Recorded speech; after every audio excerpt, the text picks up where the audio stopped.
अमर, सार्थक, अजय, सौरभ, मनोज,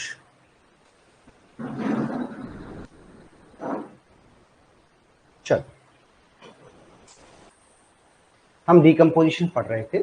डीकम्पोजिशन के अंदर हमने लूजी है या लॉसलेस है, इसके बारे में हमने स्टडी कर ली थी। अब हम करेंगे डिपेंडेंसी प्रिजर्वेशन। मैंने बताया डीकम्पोजिशन के अंदर दो प्रॉपर्टीज होती है, एक तो हमें चेक करना होता है कि लूजी है लॉसलेस है, दूसरा है आपका डिपेंडेंसी प्रिजर्व है या डिपेंडेंसी नॉट प्रिजर्व है। ठीक है, जब हम डीकम्पोजिशन करते हैं तो डीकम्पोजिशन में मैंने बताया था कि लॉसलेस होना कंपलसरी है। ठीक है, तभी वो डीकम्पोजिशन को वैलिड माना जाता है। हालांकि आपसे ऐसे नहीं, आपसे तो ये कोई भी क्वेश्चन दे दिया जाएगा और पूछा जाएगा कि लूजी है लॉसलेस है। इसी तरह से आपको कोई क्वेश्चन गिवन होगा, उसमें पूछा जाएगा डिपेंडेंसी प्रिजर्व है या नहीं है। लेकिन मैं वैसे जस्ट बता रहा हूँ कि जब भी आप नॉर्मलाइजेशन करते हैं या डीकम्पोजिशन कर रहे हैं तो डीकम्पोजिशन के अंदर लॉसलेस होना कंपलसरी है, डिपेंडेंसी प्रिजर्व होना कंपलसरी नहीं होता, ये एक ऑप्शनल फील्ड होता है। ठीक है, ये डीकम्पोजिशन के लिए है, ये जो डेटाबेस डेवलपर्स वगैरह हैं उनके लिए होता है। अपना काम तो केवल चेक करना है ना कि आपको क्वेश्चन में गिवन दे रखा है, क्वेश्चन के अंदर लूजी है लॉसलेस है, हम कर चुके हैं। आज हम करने वाले हैं कि जो डीकम्पोजिशन है वो डिपेंडेंसी प्रिजर्व है या नहीं है। ठीक है, अब ये वैसे ये काम क्या आ रहा है, देखो है क्या कि मान लो आपके पास कोई टेबल है, मैंने कहा कि ये टेबल की सारी फंक्शनल डिपेंडेंसी ए डिटरमाइन बी है, ए ड्राइव बी है, ए फंक्शन डिटरमाइन बी है। मान लीजिए एक एग्जांपल में लेकर आपको बता रहा हूँ। ठीक है, आपने इसका डीकम्पोजिशन कर दिया तो डीकम्पोजिशन के बाद भी ये एफडी वैलिड होनी चाहिए, अदरवाइज वो किसी काम के नहीं होता है ना। मेरा कहने का मतलब ये है कि मान लो आपका रोल नंबर है 35 पर फिर आपका मार्कशीट निकलनी चाहिए। अब 35 कितनी बार भी टाइप करें मार्कशीट आपकी क्या आनी चाहिए। अब आपने मान लीजिए जो मास्टर टेबल थी या जो जहां पर यूनिवर्सिटी की मास्टर टेबल थी उसको उन्होंने 10 पार्ट में डिवाइड कर दिया, लेकिन 10 पार्ट में डिवाइड कर दिया तो भी आंसर तो वही आना चाहिए। ये थोड़ी कि 35 करोगे तो कुछ दूसरा आंसर आ जाएगा। तो वो जो एफटी है वो प्रिजर्व रहनी चाहिए। ठीक है, इसलिए डिपेंडेंसी प्रिजर्व भी एक कंडीशन है, हालांकि ऑप्शनल है, ये होना चाहिए है ना, कोई कंपलसरी नहीं है। नहीं है तो उसके भी दूसरे मेथड होते हैं, लेकिन होना चाहिए। लेकिन लॉसलेस जो है वो कंपलसरी कंडीशन के अंदर आ जाता है। तो ये दो प्रॉपर्टीज हैं, हालांकि हमारा काम तो चेक करना है और कुछ भी नहीं है ना, ये डेटाबेस डेवलपर का काम है इन चीजों को देखना। ठीक है, अब आते हैं डिपेंडेंसी प्रिजर्विंग। इससे डिपेंडेंसी प्रिजर्विंग हम कैसे चेक करें। Dependency preserving decomposition, dependency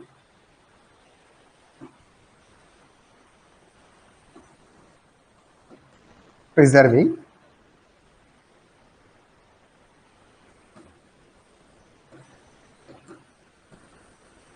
dependency preserving एक प्रॉपर्टी है डीकम्पोजिशन की, इसको हमको चेक करना है। ठीक है, देखिए मान लीजिए इनिशियली कोई रिलेशन है आपके पास or A B C D, है ना, इसको आपने दो रिलेशंस में तोड़ दिया है, R1 ए है बी है।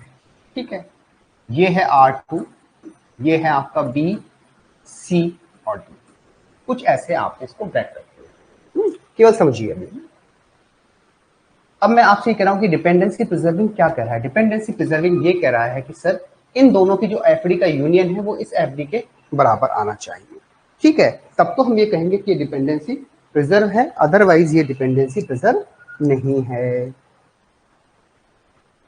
पवन यार यहाँ क्या है कि आजकल बारिश हो रही है, आज काफी तेज बारिश थी, तो मैं तो टाइम पर था बट अजय को लेट दूर से आता है अजय। ठीक है, वो उसका क्या बस की प्रॉब्लम हो जाती है, कुछ और दिक्कतें हो जाती हैं। बाकी मैं तो हमेशा ही चाहता हूँ जितनी जल्दी क्लास हो जाए उतना अच्छा है, मेरे लिए फायदा होता है, मैं यहाँ से कॉलेज निकल लेता हूँ, अदरवाइज मेरा भी बहुत टाइम मिसमैनेज हो जाता है। ठीक है, और चलिए अब हम कह रहे हैं कि सर डिपेंडेंसी प्रिजर्वेशन हम किसको कह रहे हैं कि सर मान लीजिए ये दो पार्ट में डिवाइड हुआ है ना, तो इफ, या फिर ये कहिए आप कि F1 यूनियन F2, ठीक है, यूनियन F3 यूनियन Fn, ये F के इक्वल होना चाहिए।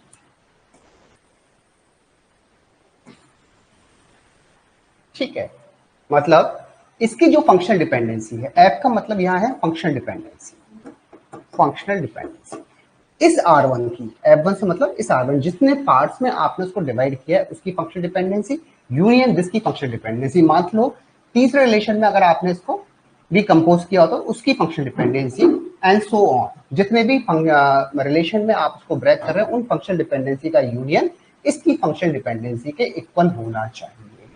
तब तो हम कहेंगे कि ये डिपेंडेंसी प्रिजर्व है, अदरवाइज ये डिपेंडेंसी प्रिजर्व नहीं है। ठीक है, तो कॉन्सेप्ट समझ में आ गया है कि डिपेंडेंसी प्रिजर्वेशन कह क्या रहा है। ठीक है, ठीक है बच्चों।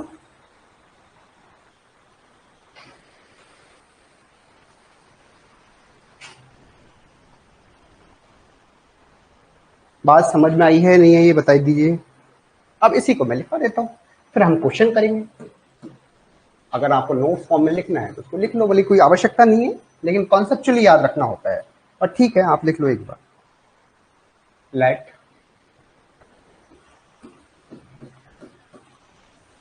R be the relational schema, be the relational schema, R be the relational schema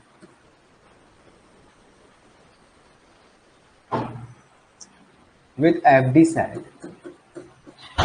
with FD set F is composed, is decomposed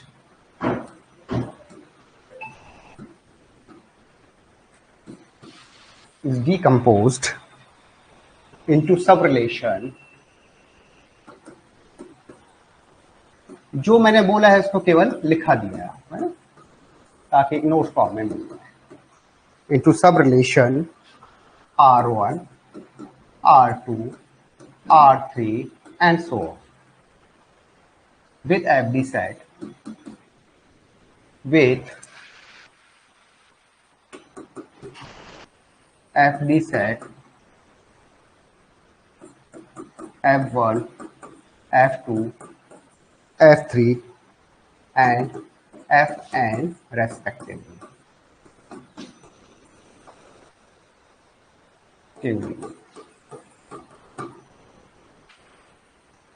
तो यहां क्या होगा, F1 union F2 F1 union F2 union F3 union जितने F हैं, जितने में आपने divide किया है वो क्या होना चाहिए, इक्वल टू F होना चाहिए। यही मैंने बताया है और कुछ नहीं बताया। अब उसको मैंने एज ए डेफिनेशन लिखवा दिया कुछ नहीं। ठीक है, हमने कहा कि sir let R be the relational schema, ठीक है, with FD set. Relational schema के कोई एफडी सेट होगा, गिवन हुआ क्वेश्चन में, इसको हमने डिकम्पोज कर दिया है सब रिलेशन में। कितने भी सब रिलेशन में बना सकता है, R1 R2 R3 और Rn। ठीक है, विद एफडी सेट, उन सब रिलेशन का कुछ अपना एफडी सेट होगा, F1 F2 F3 रेस्पेक्टिवली। तो F1 यूनियन F2 F3 ये इक्वल होना चाहिए इस F के, जो आपकी रिलेशनल स्कीमा की एफडी थी उसके इक्वल होना चाहिए। तब तो हम कहेंगे कि आपकी जो डिपेंडेंसी है वो प्रिजर्व है। If this, then dependency preserved। ठीक है, और अगर ये नहीं है तो डिपेंडेंसी आपकी प्रिजर्व नहीं होगी। ठीक है, ये है आपकी पूरी कहानी। यहां तक बात समझ में आई है या नहीं आई है बता दीजिए। ठीक है, क्लियर है बच्चों? मैं क्या कह रहा हूं कि let R be the relational schema. कोई रिलेशनल स्कीमा है, उसका अपना एक एफडी सेट होगा, उसको अगर हम डिकम्पोज कर रहे हैं कितने भी रिलेशंस के अंदर, सब रिलेशन में R1 R2 R3 Rn जितना भी क्वेश्चन में गिवन है, तो हर सब रिलेशन का अपना कुछ एफडी सेट होगा। उन एफडी सेट का यूनियन ले लीजिए, वो इक्वल टू होना चाहिए मेन सब रिलेशन के लिए मेन टेबल के एफडी सेट के।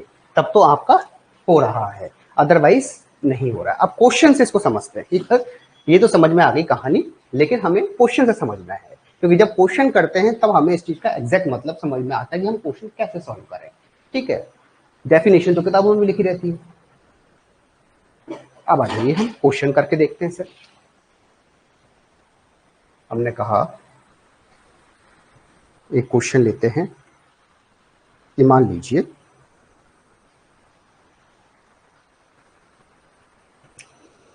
ये है आपका क्वेश्चन। मैंने कहा आपसे, अब मैं पूरी कहानी नहीं लिख रहा हूं, मैंने केवल एक शॉर्ट में लिख दिया है ना, केवल वैल्यू लिख रहा हूं। लेट आर, ये कोई रिलेशन दे रखा है, R A B C D, और ये आपका कोई रिलेशन है। ठीक है, इस रिलेशन स्कीमा की एफ डी है आपकी, ये क्वेश्चन में गिवन है already. A determine B, A drive B, या A determine B, A function determine B, B dependent on A, B dependent on function dependent on A, किसी भी तरीके से आप उसको बोल सकते हैं। ठीक है, तो A drive B, B drive C, C drive D, और डी ड्राइव डीई। ये क्वेश्चन में हमें गिवन है कि सर डीई, सर ये फंक्शनल डिपेंडेंसी क्वेश्चंस में गिवन है इस रिलेशन की। ठीक है, इस रिलेशन को डिकम्पोज किया गया है 1, 2 और 3, तीन सब रिलेशन में। एक है R1, इसकी दे रखी है ए बी एट्रीब्यूट। ये है R2, इसका दे रखा है आपको बी सी, 4 में कर रखा है, सॉरी, ये दे रखा है R3, R3 कर रखा है, ये क्वेश्चन पुराने एग्जाम्स में आए हुए हैं, सी डी, और एक रिलेशन और दे रखा है R4, ये दे रखा है आपको DE। और अब आपसे पूछा गया है कि ये जो सब रिलेशन है, ये जो डिकम्पोज किया गया है R1, R2, R3, R4 में, तो ये डिकम्पोजिशन जो है वो डिपेंडेंसी प्रिजर्व है या नहीं है। ठीक है, तो क्वेश्चन है आपका, इज दिस डिकम्पोजिशन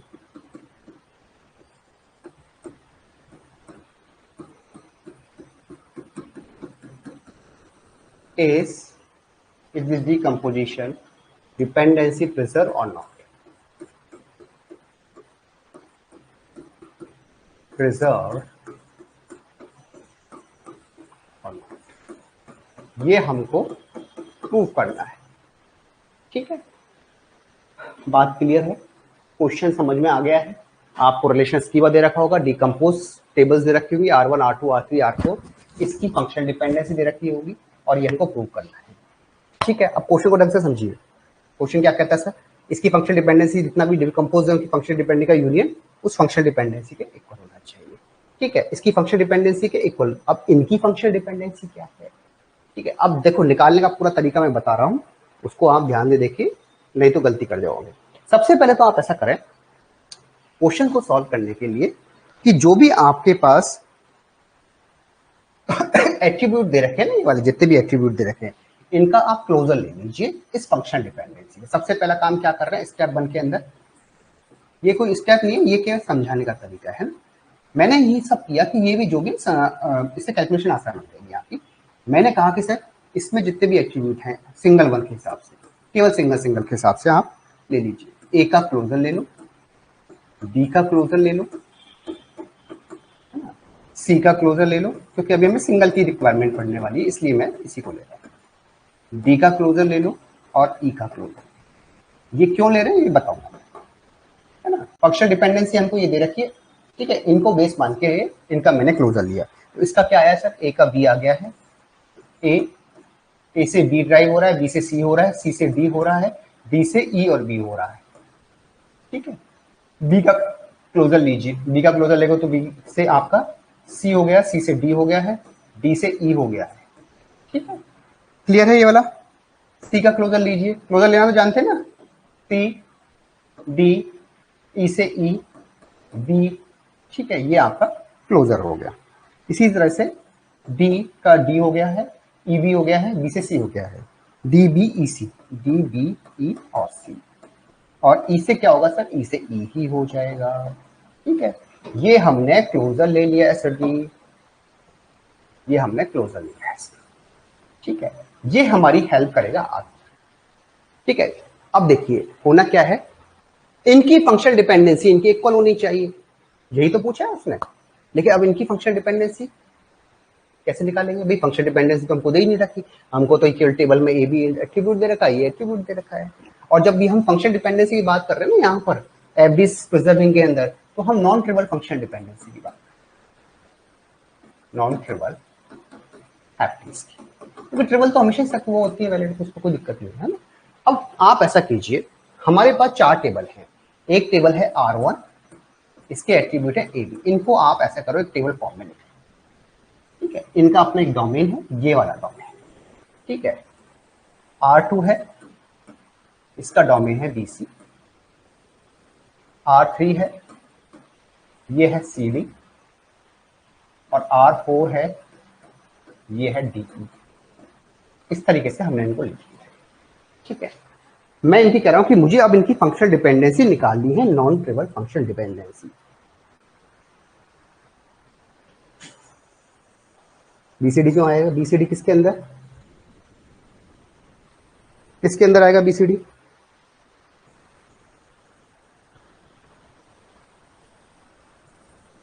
क्या बात कर रहा है हरीश, ई का क्लोजर सही नहीं है। हाँ बताइए, ई का क्लोजर सही क्यों नहीं है।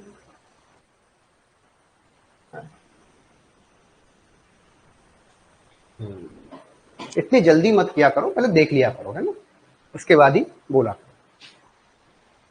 चलो, R1 है AB, R2 है BC, R3 है CD, R4 है DE।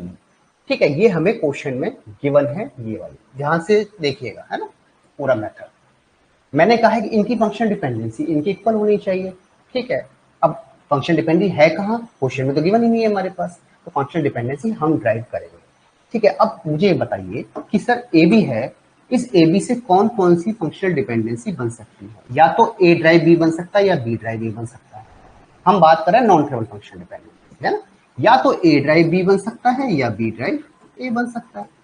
सर बन तो सकता है, लेकिन जब हम फंक्शनल डिपेंडेंसी की बात करें तो वैलिड फंक्शनल डिपेंडेंसी की बात कर रहे हैं। अब A ड्राइव B वैलिड है या B ड्राइव A वैलिड है, ये हम कैसे चेक करेंगे, हम इस क्लोजर से चेक करेंगे, इसीलिए मैंने क्लोजर पहले लिख लिया था। ठीक है, अब देखिए A ड्राइव B में या A डिटरमाइन B कर रहे हैं या A का क्लोजर ले रहे हैं, तो उसमें B आना चाहिए। A के क्लोजर में B आ रहा है क्या, हाँ सर आ रहा है, तो ये वैलिड है। क्या B के क्लोजर में A आ रहा है क्या, नहीं आ रहा है, तो ये इनवैलिड है। तो इसका मतलब मैं इस फंक्शनल डिपेंडेंसी को नहीं लूंगा। बात समझ में आ गई, क्लियर है बात। अब आ जाइए सेकंड वाली टेबल पर, सेकंड में क्या एट्रीब्यूट है सर, बी सी, बी और सी। अब इससे कौन कौन सी फंक्शनल डिपेंडेंसी बन सकती है, या तो बी से सी बन सकता है सर, या सी से बी बन सकता है, यही दो तो बन सकती है नॉन ट्रिवल फंक्शन, या कोई तीसरी बन सकती है, नहीं बन सकती। मैं सब नॉन ट्रिवल की बात कर रहा हूँ, है ना, नॉन ट्रिवल से ही सॉल्व होते हैं, ट्रिवल तो हमेशा वैलिड होती है, सिर्फ उसका मतलब नहीं होता। अब बी ड्राइव सी वैलिड है, ये बन तो सकती है, बट वो वैलिड एफ डी है या नहीं है, ये हमें चेक करना होता है। तो बी से डी, बी से बी ड्राइव सी वैलिड है क्या, तो हमें बी का क्लोजर देखना है, बी के क्लोजर में सी आ रहा है क्या सर, आ रहा है, तो ये वैलिड है। सी से बी देखो, सी से बी आ रहा है, हाँ वैलिड है, तो ये भी। ठीक है, क्लियर है। अब आ जाइए थर्ड वाली रिलेशन पर, थर्ड में क्या है, सी डी, तो एक होगा सी से बी हो सकता है सर, एक आपका डी से सी हो सकता है, हाँ ये हो सकता है, बट वैलिड चेक करना है, तो सी का क्लोजर लेके सी क्लोजर में डी आ रहा है, हाँ आ रहा है, तो ये वैलिड है। डी के क्लोजर में सी आ रहा है क्या, हाँ आ रहा है, ये भी वैलिड है। ठीक है, अब आ जाइए डी वाला, डी से ई बन सकता है फंक्शन डिपेंडेंसी, और ए सी ई से डी बन सकता है। डी में ई आ रहा है क्या, हाँ सर आ रहा है, क्या ई में डी आ रहा है क्या, नहीं आ रहा है, तो ये आपका नहीं बन सकता। ठीक है, तो मैंने इसको रख कर दिया है, सर ये नहीं बन सकता। तो ये हमारे पास वैलिड फंक्शनल डिपेंडेंसी आ गई है इन सब की, इन सारे रिलेशंस की। क्लियर है, कैसे निकाला है हमने। ठीक है, अब मैंने क्या किया सर, इन सारी वैलिड फंक्शनल डिपेंडेंसीज को, जो रिलेशन है इनका यूनियन तो करना है, यूनियन मतलब इनको लिख देना है।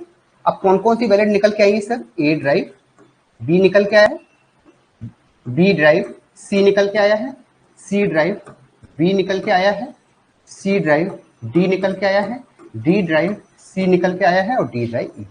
मतलब जब हम इनका यूनियन लेंगे तो ये सारी फंक्शनल डिपेंडेंसी हमारे पास ड्राइव होके डिटरमाइन होके आ रही हैं।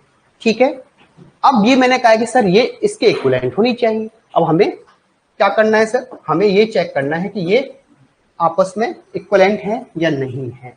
ठीक है, या तो डायरेक्टली होंगे या तो इनडायरेक्टली होंगे। देखो कैसे, अब मैंने देखा सर मेरे पास है क्वेश्चन में क्या था, हमारे पास क्वेश्चन भाई ये सारी इसके इक्वल होनी चाहिए, तो हमारा क्वेश्चन का ऑब्जेक्टिव था। तो ये हमारी सबको यूनियन करोगे तो ये सारी आ गई है ना।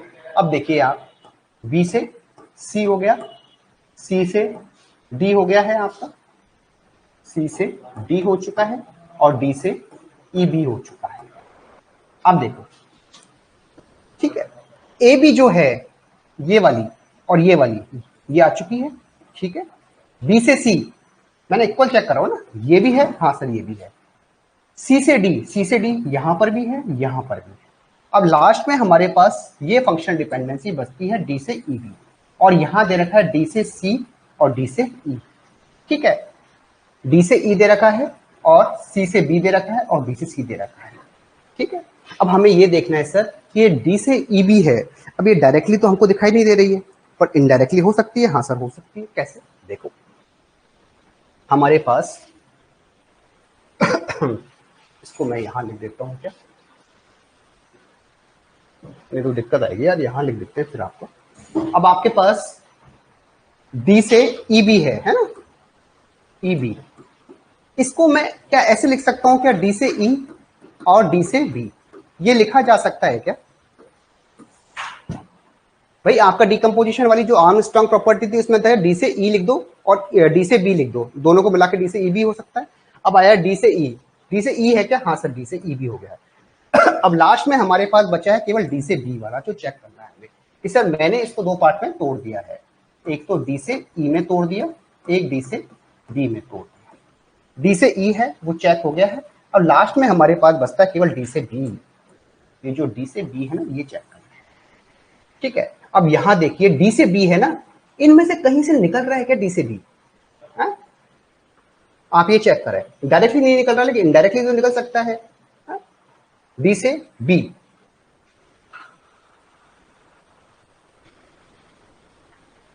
बताएं कैसे निकलेगा? डायरेक्टली नहीं निकल रहा है लेकिन इनडायरेक्टली तो निकलेगा ना आपका, तो कैसे निकलेगा?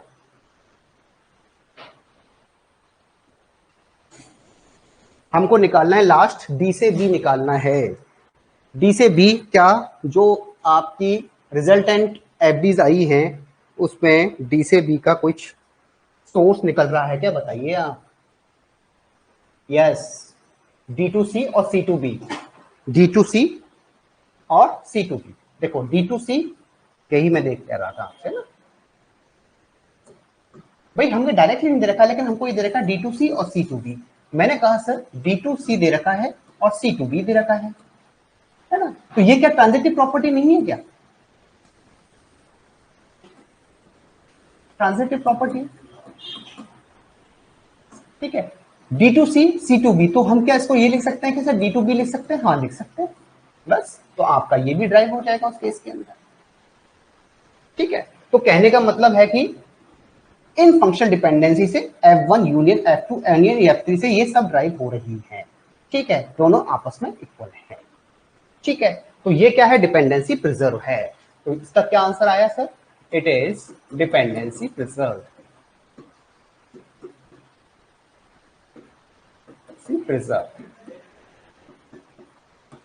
Preserve decomposition. अब हमको ये देखना होता है कि सर आप ये जरूर चेक कर लीजिएगा कि डायरेक्टली नहीं निकलेंगे तो इनडायरेक्टली देख लीजिएगा, आर्मस्ट्रांग प्रॉपर्टी लगा के कौन सी आर्मस्ट्रांग प्रॉपर्टी से निकल रहे हैं। डायरेक्टली में ट्रांजिटिव हो सकता है और भी कोई दूसरी प्रॉपर्टी लगा के दे सकता है, तो इनडायरेक्टली आपसे बना देगा, है ना क्वेश्चन।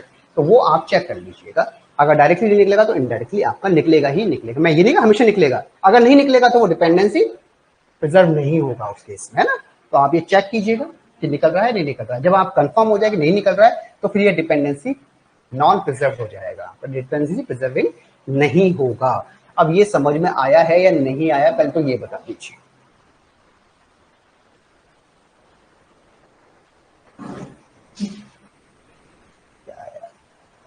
हाँ, ठीक है, क्लियर है सबको? इस तरीके से हम डिपेंडेंसी प्रिजर्विंग चेक करते हैं।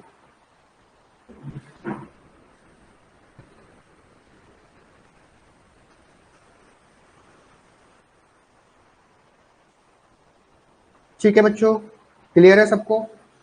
अब मैं एक क्वेश्चन और देता हूं, ये क्वेश्चन आपको सॉल्व करें।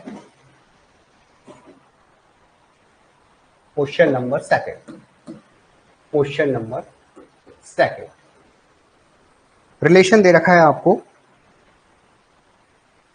रिलेशन है आपका R A B C D, R A B C D, ये रिलेशन है। इसकी फंक्शनल डिपेंडेंसी आपको गिवन है क्वेश्चन में। फंक्शनल डिपेंडेंसी है A determine B, B determine C, B determine C, C determine D और D determine D, D determine. ये functional dependency हमको क्वेश्चन में गिवन है। इसको हमने 3 टेबल्स में डिकम्पोज किया है। टेबल है R1 AB, R2 BC और R3 BD, R3 BD, ठीक है, R3 BD, ये 3 टेबल में किया है। और आपसे पूछा गया है कि this decomposition is dependency preserve और नॉट। ये क्वेश्चन है, इज दिस decomposition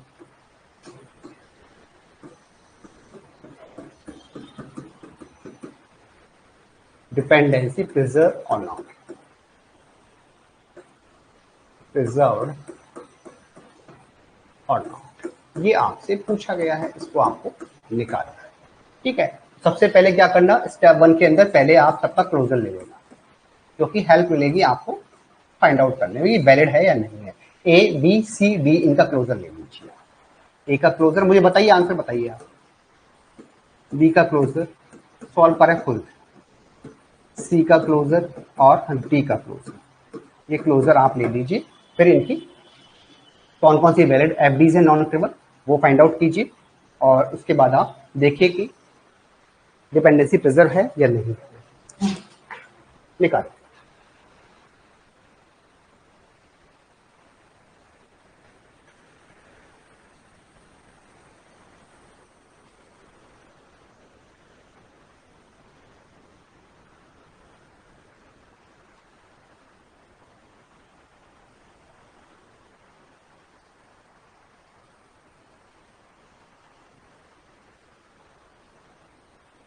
बताएं। अमर, सार्थक, यश एंड हरीश।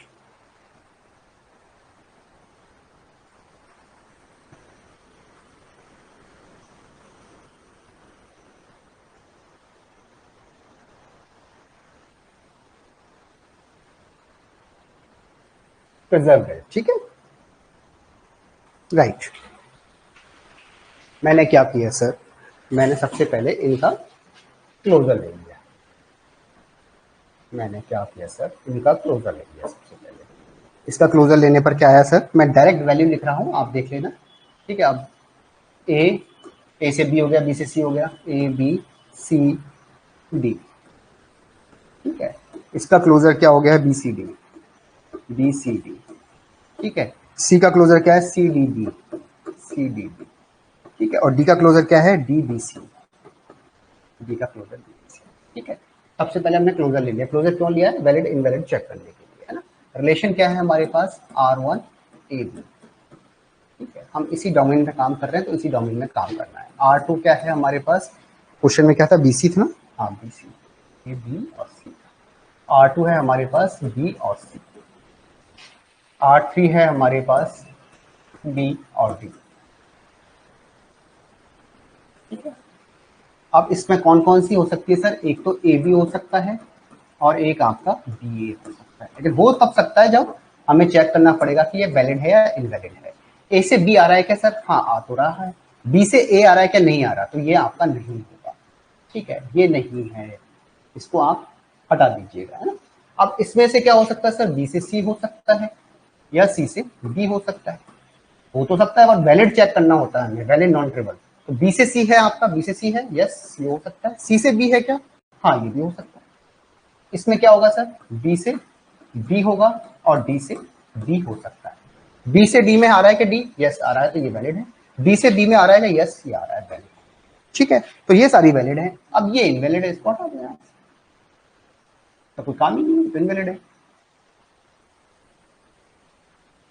ठीक है, अब हमारे पास क्या हुआ है सर, हमें मिल चुकी है इसकी सारी फंक्शनल डिपेंडेंसी।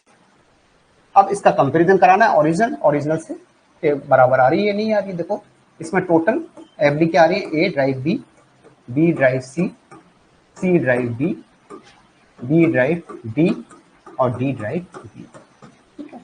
और हमारे पास जो क्वेश्चन था, मेन क्वेश्चन था, उसमें कौन सी फंक्शनल डिपेंडेंसी दे रखी थी sir, A drive B, B drive C, C drive D और डी ड्राइव, ये दे रखी थी। अब चेक कीजिए, ए से ये हो गया, हाँ ये हो गया, बी से बी ड्राइव सी हो गया, हाँ ये हो गया, ठीक है, डी ड्राइव बी है, यस ये हो गया। अब हमारे पास क्या बची है सर, हमारे पास बची है केवल ये वाली, इसको चेक करना है कि ये और ये इक्वल है क्या, जो इसके अंदर दे रखी है, सी ड्राइव डी है। देखो सी से बी हो रहा है, बी से डी हो रहा है, यहां भी ट्रांजिटिव वाली प्रॉपर्टी आ रही है, सी से बी हो रहा है और बी से डी हो रहा है, तो हम क्या कह सकते हैं सर, सी से डी हो रहा है, हाँ हो रहा है ना, ये transitive property, transitive property, property. तो आपका सी से ये भी हो रहा है, जब सी से बी हो गया, बी से डी हो गया, तो सी से डी हो गया। तो यहां क्या हो गया sir, F1 union F2 union F3, ठीक है, इक्वल है इसके F। तो ये है डिपेंडेंसी प्रिजर्व। कौन सी होगी सर, ये है dependency preserve, dependency preserve, present, ठीक है, ये आपका आंसर। क्लियर है बच्चों, हाँ प्रिजर्व है।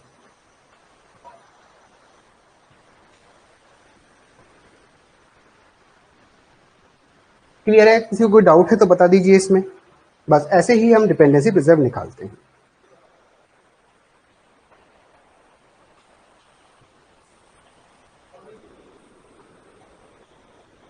मैं और क्वेश्चन देखता हूं इसका।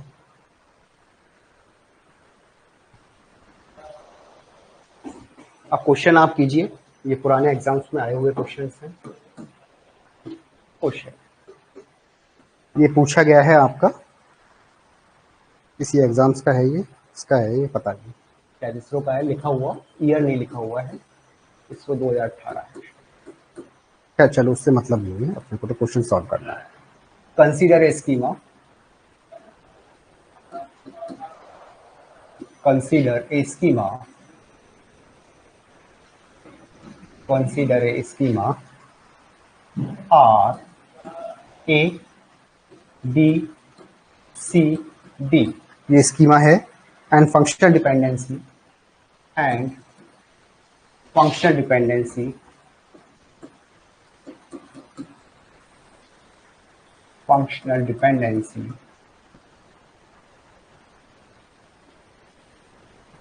क्या दे रखी है, A determine B and C determine D, ठीक है, ये फंक्शनल डिपेंडेंसी आपको दे रखी है। देन द डीकम्पोजिशन, कुछ नहीं है ना, केवल उसको लैंग्वेज फॉर्म में लिख दिया, जैसे अपन क्वेश्चन दे रखे थे उसको दे दिया, and the decomposition, then the decomposition, of R, decomposition जो R रिलेशन का है उसको मैंने तोड़ दिया है, R1 AB R2 CD is, ठीक है।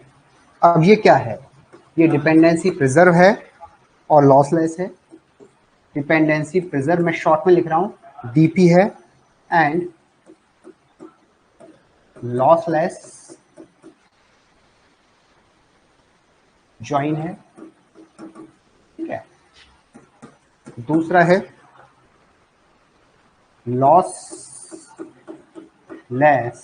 lossless join but not dependency preserve, not DP मतलब डिपेंडेंसी प्रिजर्व। C क्या है आपका? डिपेंडेंसी प्रिजर्व है, C है डिपेंडेंसी प्रिजर्व है बट नॉट लॉसलेस जॉइन। और चौथा है not dependency preserve, not DP and not lossless join. ये चार ऑप्शन आपको दे रखे हैं, ठीक है। मेनली चीज ये है कि डीपी डिपेंडेंसी प्रिजर्व और लॉसलेस डिकम्पोजिशन आपको चेक करना है, बस इतनी सी बात है, बाकी तो सब कहानी है। ये पूरा क्वेश्चन आपको गिवन है ना। ये R1 है, ये रिलेशन है, ये R2 रिलेशन है, इसमें आपने इसको ब्रेक किया है, ये मेन रिलेशन था, ये फंक्शन डिपेंडेंसी दिया है। अब आप निकाल लीजिए लॉसलेस और ये चेक करना है डिपेंडेंसी प्रिजर्व है या नहीं है। इसका सी आंसर है, डिपेंडेंसी प्रिजर्व है बट नॉट लॉसलेस जॉइन, ठीक है, लूजी है ये, राइट। ये आपका सी आंसर। क्लियर है? एक्सप्लेन करने की आवश्यकता थोड़ी है भाई। देखो इसमें ए बी है, इसमें सी डी है, जब इनका इंटरसेक्शन लिखेंगे तो कोई कॉमन चीज तो आ नहीं रही है, इसका मतलब सिंपल सा है कि लूजी है, तो दिख रहा है केवल, है ना। अब आप डिपेंडेंसी प्रिजर्व कर लीजिए। डिपेंडेंसी प्रिजर्व में क्या बनेगा आपका? पहले इनका ले लो आप, एबीसी बन रहा है, बी से सी है ना, इनका पहले क्लोजर ले लो एबीसीडी का। क्लोजर लेने पे आपको मालूम चल जाएगा कि कौन सी फंक्शनल डिपेंडेंसी आ रही है, ठीक है। और आपको दे रखी क्या? एबीसीडी दे रखा है, तो आपके पास एबीसीडी मिल जाएगा। हाँ एबीसीडी आपका डिपेंडेंसी प्रिजर्व बन जाएगा, कोई दिक्कत ही नहीं है इसके अंदर। कोई डाउट है तो बताएं, दोबारा समझाऊं दोबारा?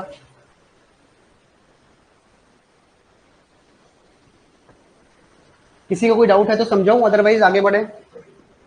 मुझे लगता नहीं इसमें कोई डाउट होना चाहिए। सी आंसर है इसका।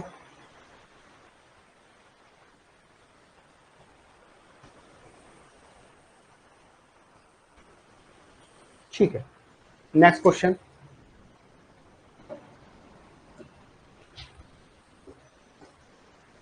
ये पूछा गया है date 2019।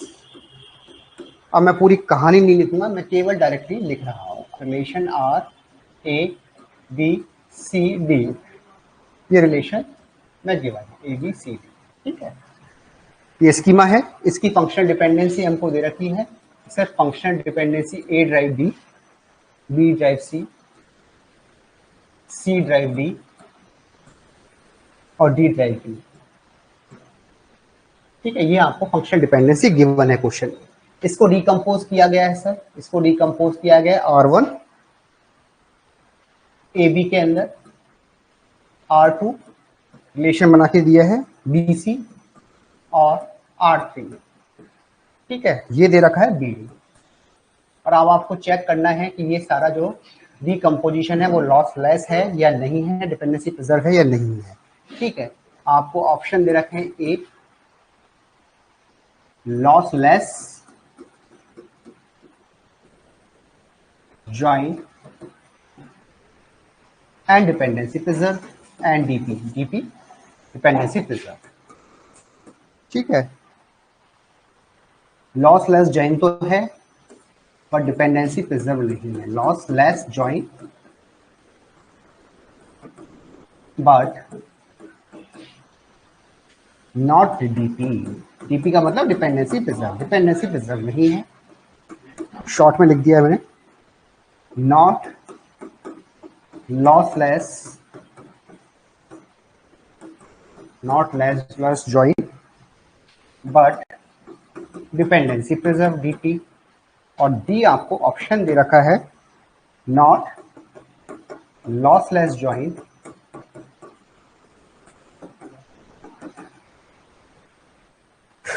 And not DP, not DP dependency preserve. इन चारों में से क्या आंसर होगा वो आपको पता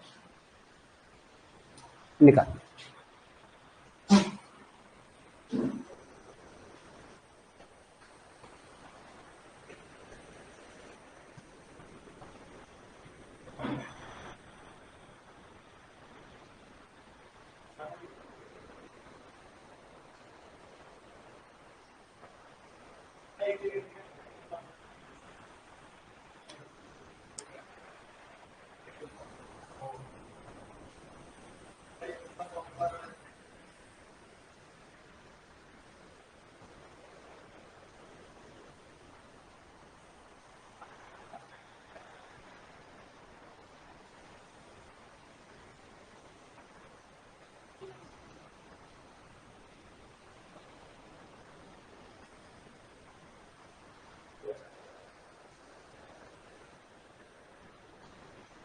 yes, A answer, right, A answer, ठीक है, ए आंसर लॉसलेस जॉइन है एंड डिपेंडेंसी प्रिजर्व, करेक्ट।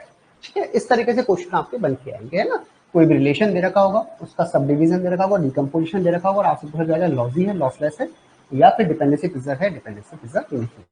ठीक है, ये आपकी दोनों प्रॉपर्टीज हो गई। ठीक, अब हम जाते हैं सर, नॉर्मलाइजेशन से पहले एक चीज और है आपका,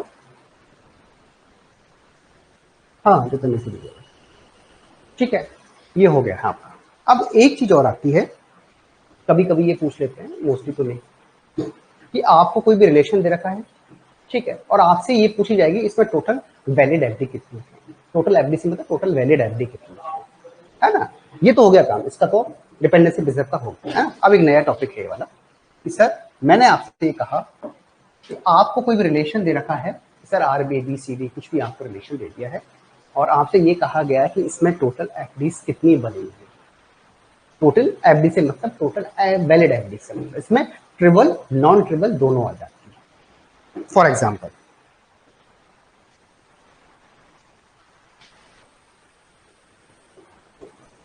आप ये कह लीजिए closure of FD set, closure of FD set, closure of FD set, FD set, या हम इसको कह दीजिए एफ को हमने एफ से कहा था, डिनोट एफडी से, इसका जो एफडी सेट है वो क्या होगा, plus closure of FD. Closure of attribute क्या था, एट्रीब्यूट से लॉजिकली कितने एट्रीब्यूट ड्राइव हो सकते हैं, ठीक है, यही था हमारे पास।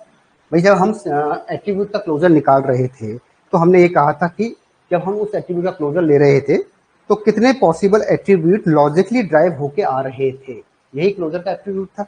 और फंक्शनल डिपेंडेंसी हम ये कह रहे हैं कि कितने पॉसिबल फंक्शनल डिपेंडेंसी डिटरमाइन हो सकती है गिवन सेट से, उसको हम क्या बोल रहे हैं, closure of FD set, closure of FD set. F को तो हमने एफडी सेट से कहा है, और उसका कहा है क्लोजर, ठीक है, तो ये है इसका मतलब एफडी सेट का क्लोजर, ठीक है। तो हमने कहा कि सर एक बार लिख लीजिए आप कि set of all set of all possible FDs which is determined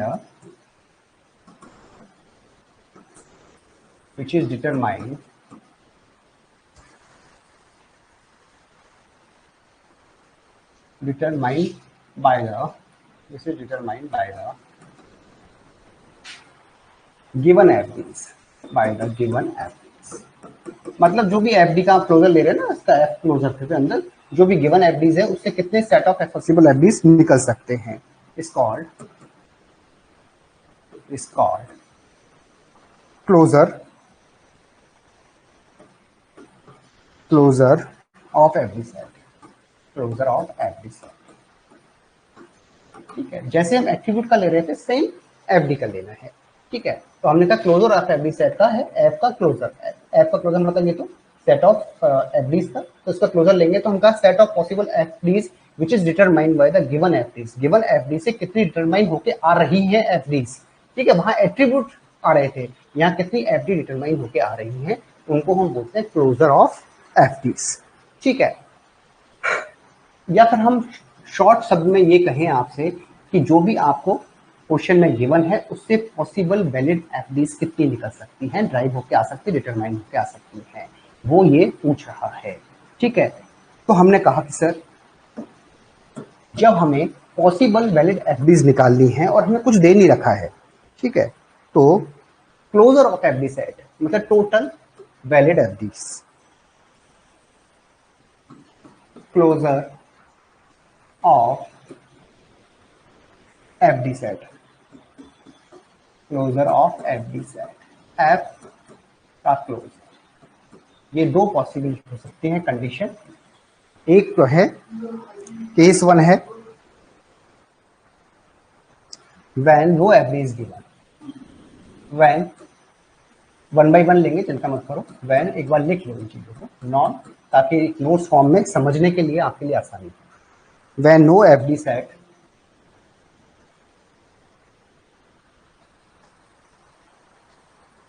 is given, and set is given, then find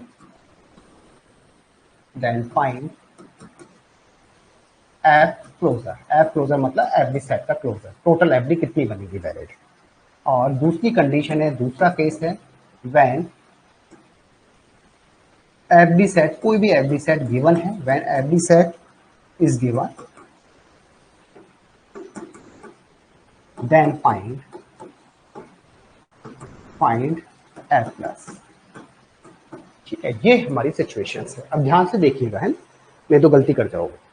closure set क्या कह रहा है सर? क्लोजर सेट केवल इतनी सी बात कह रहा है कि सर जैसे हम एट्रीब्यूट का क्लोजर निकालते थे तो उस एट्रीब्यूट से कितने लॉजिकली ड्राइव होके आ रहे हैं वो सारे एट्रीब्यूट लिख लेते हैं। सेम चीज एफडी की है कि सर एफडी का क्लोजर है तो इसका मतलब यह है कि उस एफडी से कितनी और एफडी ड्राइव होके आ रही है, set of all possible FDs वो हमको फाइंड आउट करनी है। तो क्लोजर ऑफ एफडी से मतलब ये है कि सेट ऑफ पॉसिबल एफडीज कितनी ड्राइव होके आ सकती है, पॉसिबल वैलिड एफडी कितनी है। ठीक है, ये हमें निकालना है। अब बात ये आ रही है कि ये दो केसेस हो सकते हैं सर इसके। एक तो केस हमें क्वेश्चन में इस तरह का दे सकता है, केस 1, कि जब एफडी सेट ही गिवन ना हो और आपसे पूछा गया है कि वैलिड एफडी निकालो, टोटल वैलिड एफडी निकालो, और कोई एफडी सेट ही नहीं दे रखा है तो कैसे निकाले। और ये कह रहा है, सेकंड केस ये है आपका केस 2, वो ये कह रहा है कि हो सकता है कुछ एफडी आपको गिवन हो, एक एफडी हो, दो एफडी, कितनी भी है, तो एक एफडी आपको गिवन है, तो टोटल एफडी सेट कितना होगा। ठीक है, टोटल वैलिड एफडीज कितनी होंगी। क्लोजर ऑफ एफडी सेट का मतलब है टोटल वैलिड एफडीज कितनी निकल के आएंगी जो रिलेशन आपको दे रखा है उसके द्वारा। ठीक है, बात समझ में आ गई कि क्वेश्चन क्या है ये वाला, इसका मतलब क्या है, ये कहना क्या चाहता है क्लोजर ऑफ एफडी सेट से। या आपसे ये पूछा जाए कि टोटल वैलिड एफडीज कितनी है, तो रिलेशन देखे तो उसका मतलब यही है कि वो पूछ रहा है क्लोजर ऑफ एफडी सेट। ठीक है, कितनी पॉसिबल होगी। लेकिन क्वेश्चन दो तरीके से पूछा जा सकता है, एक तो कोई एफडी गिवन ही ना हो, कोई एक एफडी भी गिवन हो, तो हमें किस तरीके से टोटल वैलिड एफडीज निकालनी है। तो देखिए पहला केस देखते हैं, first case, case number first, case number first देखते जाइए। केस नंबर फर्स्ट क्या कह रहा है सर? फर्स्ट केस है आपका case number 1, case number 1, case number 1, case number 1 क्या है कि सर कोई भी एफडी सेट गिवन नहीं है, no FD set given, no FD set given in question, set given. तो हम टोटल वैलिड एफडीज या फंक्शनल डिपेंडेंसी का क्लोजर कैसे निकालेंगे? उस रिलेशन से। आपके पास क्वेश्चन है कि सर आपको कोई रिलेशन दे रखा है आर ए बी, आपको रिलेशन दे रखा है, ये क्वेश्चन में गिवन है। ठीक है, और आपसे पूछा गया then find F closure. F closure का मतलब क्या है सर? आपसे पूछा गया है कितनी वैलिड एफडीज ड्राइव होके आ रही हैं इस रिलेशन से। तो इसका मतलब ये होता है टोटल वैलिड एफडीज, इसका मतलब होता है टोटल वैलिड एफडीज। हम इसकी बात कर रहे हैं, इसमें ट्रिवल नॉन ट्रिवल सब कुछ आ जाता है ना। तो इसके अंदर क्या है, combination of trivial non trivial सब आ जाएगा, ट्रिवल नॉन ट्रिवल ये सब कुछ इसमें आ जाता है। ठीक है, अब मैंने कहा सर वो कैसे निकालते हैं। अभी है नो एफडी सेट गिवन, कोई भी सेट आपको गिवन नहीं दे रखा है। अब एफडी सेट होता तो बताता ए ड्राइव बी ड्राइव सी कुछ देता ना हमको, अब तुमको कुछ नहीं दे रखा है। और हमसे पूछा गया है इस रिलेशन के अंदर टोटल वैलिड एफडी कितनी हो सकती है या फिर एफ का क्लोजर कितना हो सकता है। ठीक है, तो देखो अब इसमें टोटल सबसेट कितने हैं भाई, ए बी है तो ए बी का सबसेट क्या होगा। मैं प्रॉपर सबसेट की बात नहीं कर रहा, प्रॉपर सबसेट अलग होता है, सबसेट अलग होता है ना। तो हमने कहा फाइव ए बी और ए बी ये हमारे सबसेट है। ठीक है, किसके सर? इसके। ठीक है, अब पहले आप ले लीजिए एक एक का कॉम्बिनेशन कि सर आपके पास ये कॉम्बिनेशन बन सकता है ना कि हम जब एफडी बनाएंगे वैलिड है नहीं है अभी हम बाद में चेक करेंगे ना। अभी हम बात कर रहे हैं कि सर कौन कौन सी एफडी सेट बन सकते हैं। पाई, पाई को ड्राइव कर सकता है, हाँ पाई एक एक का ले लो है ना, इसका ले लेते हैं। पाई ये एफडी सेट बन सकते हैं, पाई बी को ड्राइव कर सकता है, पाई ए बी को ड्राइव कर सकता है। एक तो सेट ये बन गया। अब एक आ जाइए आप, है ना, एक किसको ड्राइव कर सकता है, पाई को कर सकता है, ए को ड्राइव कर सकता है, ए बी को ड्राइव कर सकता है, और ए बी को ड्राइव कर सकता है। ठीक है, सेकंड सेट। थर्ड है बी का ले लीजिए, बी फाई को डिटरमाइन कर सकता है, बी ए को डिटरमाइन कर सकता है, बी बी को डिटरमाइन कर सकता है, बी ए बी को डिटरमाइन कर सकता है। ठीक है, चौथा सेट क्या है, ए बी वाला सेट है। जो भी सेट गिवन है ना हमारे पास, उन सबसे हम कौन सी फंक्शनल डिपेंडेंसी ड्राइव कर सकते हैं वो सब लिख लीजिए। ए बी ए को कर सकता है, ए बी बी को कर सकता है, और ए बी ए बी को कर सकता है। ये टोटल सेट बन सकते हैं, लेकिन हमें निकालना है टोटल वैलिड सेट। ठीक है, वैलिड हम किसको मानेंगे सर, आप केवल इतना सा ध्यान रखना इसके अंदर कि जो भी फाई है वो फाई कभी किसी को डिटरमाइन नहीं कर सकता है। ठीक है, ये सेट तो बना है लेकिन वैलिड सेट में कंसीडर नहीं होगा, not valid, not valid. A फाई को कर सकता है, बी कर सकता है, कोई एट्रीब्यूट फाई को तो कर सकता है, फाई मतलब एमपीटी, एमपीटी को तो ड्राइव कर सकता है, लेकिन एमपीटी किसी को ड्राइव नहीं कर सकता। एमपीटी एमपीटी को ड्राइव कर सकता है, हाँ कर सकता है, फाई फाई को ड्राइव कर सकता है। ठीक है, तो total FD, valid FD set कितने बने हैं हमारे पास, ये बने हैं, इनको हटा के 1 2 3 4 5 6 7 8 9 10 11 12 13। तो टोटल कितने हैं सर, टोटल एफडीज कितनी बनी है, 13। टोटल एफडी का मतलब valid FDs, total valid FDs, या फिर एफ का क्लोजर जो हम निकाल रहे हैं वो कितना आ गया, 13 आ गया, ये आपका आंसर। ठीक है, क्या सर इसका कोई फॉर्मूला है क्या, देखो पहले तो हमने पूरी तरह से किया, अब आप फॉर्मूले का यूज भी ले सकते हो। इसका निकालने का फॉर्मूला ये है कि सर आप ऐसा कीजिए, फॉर्मूला क्या है सर इसको निकालने का, क्या कोई फॉर्मूला है, हाँ सर डायरेक्टली फॉर्मूला भी आप अप्लाई कर सकते हो। फॉर्मूला कहता है सर n-1 मल्टीप्लाई n+1। ठीक है, n क्या है, नंबर ऑफ एट्रीब्यूट, ये जो एट्रीब्यूट निकाले 1 2 3 4, ये एट्रीब्यूट है ना, तो ये कितना हो गया 3 4 +1, तो 12 +1 13 आपके पास हो गई है, 13 total valid FDs, valid FDs. ठीक है, ये वैलिड एफडीज, ये आंसर है। ठीक है, जब हम एफ क्लोजर की बात कर रहे हैं तो मतलब हम वैलिड एफडीज की बात कर रहे हैं। ठीक है, कई बुकों में आपको ये भी मिला दे सकते हो आप कि फॉर्मूला आपके पास 2 की पावर n दिखाया गया है, आपके कई जगह दिखाया गया है, उसको लेके ज्यादा आपको कंफ्यूज होने की आवश्यकता नहीं है। 2 की पावर n अलग सेंस में आपको निकाला जाता है। ठीक है, 2 की पावर n का क्या मतलब होता है सर, 2 की पावर n से मतलब ये होता है, हालांकि आपको ज्यादा ध्यान नहीं देना है ना, उधर ध्यान है, 2 की पावर n का मतलब है टोटल एफडीज कितनी बन रही है, वैलिड की बात नहीं कर रहा है।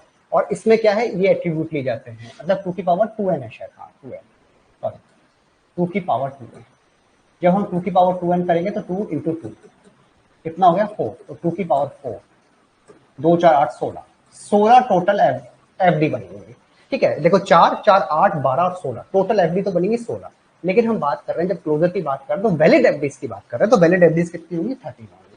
तो वहां कई बार कंफ्यूजन यहाँ क्रिएट हो जाता है स्टूडेंट्स को कि सर बहुत सी बुकों में 2 की पावर 2n आपका फॉर्मूला भी गिवन होता है, यहाँ n ये है कितने नंबर ऑफ एट्रीब्यूट्स आपको दे रखे हैं, ये टोटल एफडीज की बात कर रहा है, वैलिड एफडीज की बात नहीं कर रहा है कि टोटल एफडीज कितनी बन सकती है, तो 4 या 8 12 16 16 बन जाएंगी।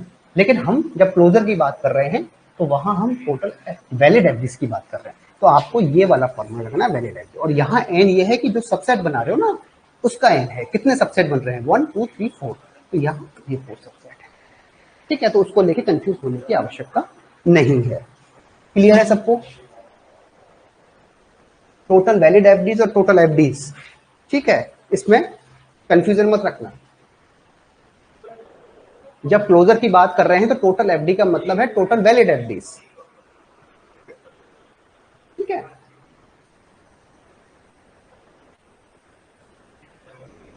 हाँ जी, Yash and Amar, is this clear और नॉट, बताएं।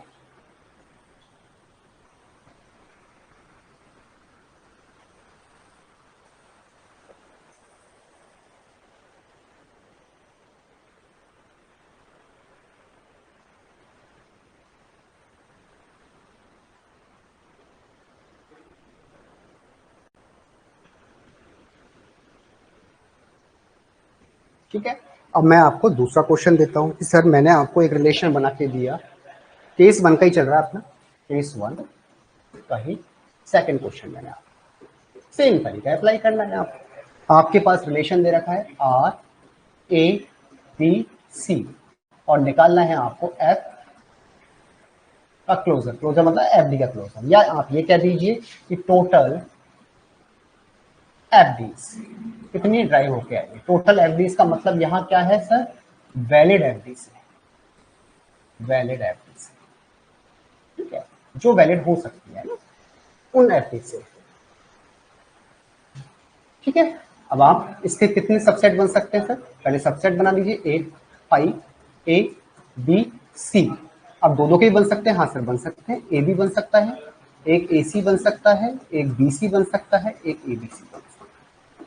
ये आपके क्या बन जाएंगे, सबसेट बन जाएंगे, सबसेट, सबसेट, ठीक है। अब आप निकाल लीजिए कितने बनेंगे, पहले एक एक का करके देख लीजिए, 5 के साथ, फिर एक के साथ, बी के साथ, फिर दोनों का है आपके पास, दोनों का कॉम्बिनेशन बना के देख लीजिए, 3 का कॉम्बिनेशन बना के देख लीजिए, या फिर आपके पास फॉर्मूला है ही। फॉर्मूला क्या कहता है सर, फॉर्मूला है n-1 मल्टीप्लाई n+1, ठीक है। 1 2 3 4 5 6 7 8 है, तो ये हो गया 7 मल्टीप्लाई 8+1, कितना हो गया 8 7 56 प्लस 1 57, इसका आंसर आना चाहिए 57 आंसर, ठीक है। आंसर तो हमारे पास आ गया 57 बनेंगी। आपकी कौन कौन सी बनेगी आप देख लो। पहले मैंने कहा कि सर 5 से निकाल लो आप, है ना, 5 से 5, 5 से ए, 5 से बी, ये तो आपका वैलिड नहीं मानेंगे तो एक बार लिख लेते हैं, 5 से सी, 5 से ए बी, 5 से ए सी, 5 से बी सी, 5 से A B C, A B सी, एक तो आपकी ये होगी।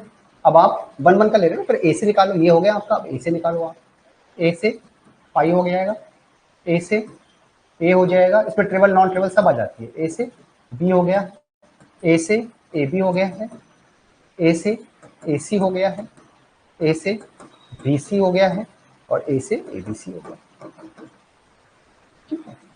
अब ऐसे बी से निकालिए, बी से 5 हो गया है, बी से ए हो गया है, बी से बी हो गया है, बी से सी है आपका, बी से ए बी है आपका, बी से ए सी है, बी से बी सी है, और बी से ए बी सी, ठीक है, ये हो गया है। अब सी से निकालिए आप, सी से 5, सी से ए, सी से बी, सी से सी, सी से ए बी, सी से ए सी, सी से क्या है आपका ए सी से बी सी, और सी से ए बी सी, ये निकल गया, ठीक है। अब ए सी बी से निकाल लो, ए बी से 5, ए बी से ए बी से बी, ए बी से सी, ए बी से ए बी, ठीक है, ए बी से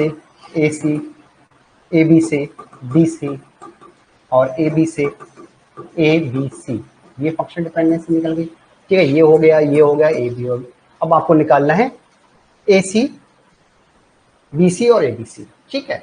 इसी तरीके से आपने ए सी निकाला कि सर ए सी मैं यहाँ लिख देता हूँ 5, ठीक है, ए सी से 5 हो गया, ए सी से ए हो गया, ए सी से बी हो गया है, ए सी से सी हो गया है, ए सी से ए बी हो गया है, ए सी से ए सी हो गया है, ए सी से बी सी हो गया है, और ए सी से ए बी सी हो गया, ये निकाल लिया, ठीक है। इसी तरीके से आप बी सी निकाल लो,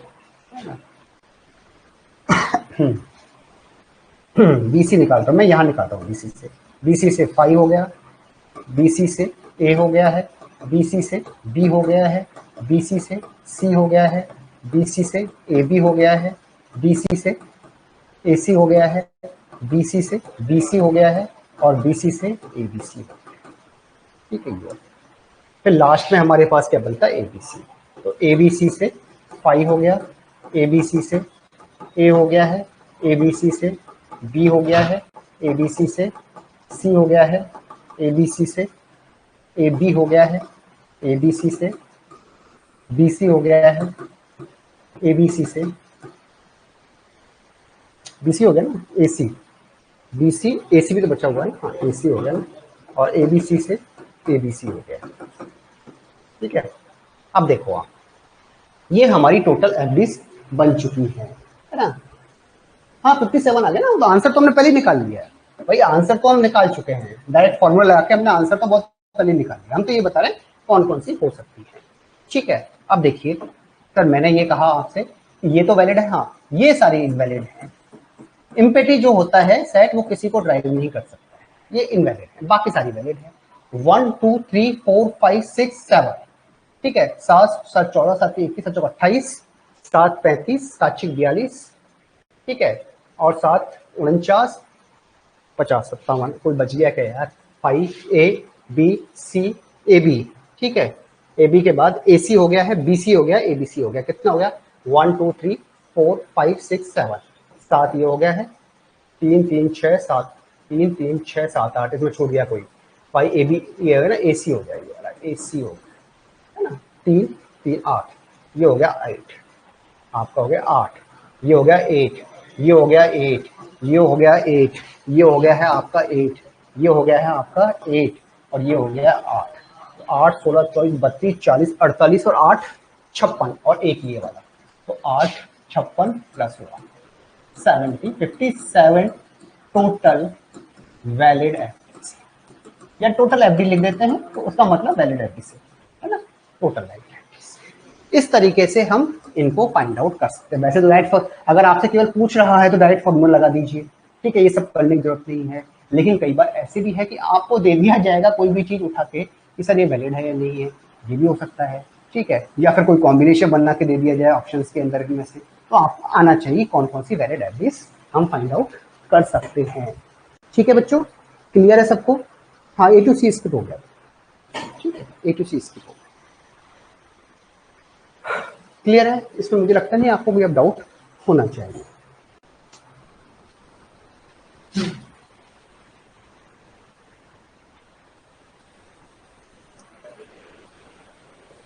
हाँ जी बच्चों, यश, अमर एंड सार्थक, if the questions given you any relation in asking you total valid FD without any FD sets given you, then you can find through the formula or by the formal steps। ठीक है, कैसे निकालेंगे वो मैंने आपको बता दिया है।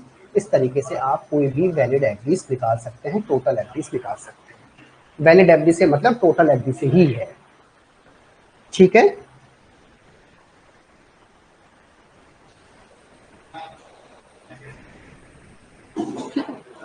अब आते हैं sir case number 2।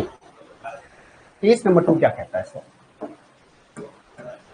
Case number 2, ये तो केस नंबर 1 है कि जब हमें कोई भी एफडी गिवन नहीं है। केस नंबर 2, यहां हमें कोई भी एफडी नहीं, केवल रिलेशन बना के दे रखा था, टोटल वैलिड एफडी पूछी गई थी, एफ का क्लोजर, क्लोजर का मतलब टोटल एफडी, ठीक है, जिसके अंदर ट्रिवल नॉन ट्रिवल सभी तरीके की एफडी इंक्लूड हो जाती हैं। ठीक है बच्चों,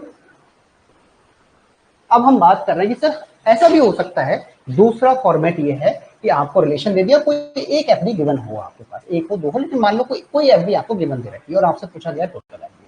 अब उस जो गिवन एफडी है उसके रेफरेंस में हम ये जो क्लोजर सेट है या टोटल एफडी से वो निकालते हैं। फिर वहां ये निकालने का तरीका नहीं है, आंसर भी अलग अलग आता है उस केस के अंदर, क्योंकि हम उसकी रेफरेंस में निकाल रहे हैं। यहाँ तो हम टोटल निकाल रहे हैं, वहां हम गिवन एफडी के रेफरेंस में टोटल एवरेज निकालते हैं, तो वहां आंसर्स में अलग आ जाता है। ठीक है, तो वहां हम क्या करते हैं कि मान लीजिए एक क्वेश्चन है, इसका रिलेशन दे रखा है आपको ए बी, ठीक है,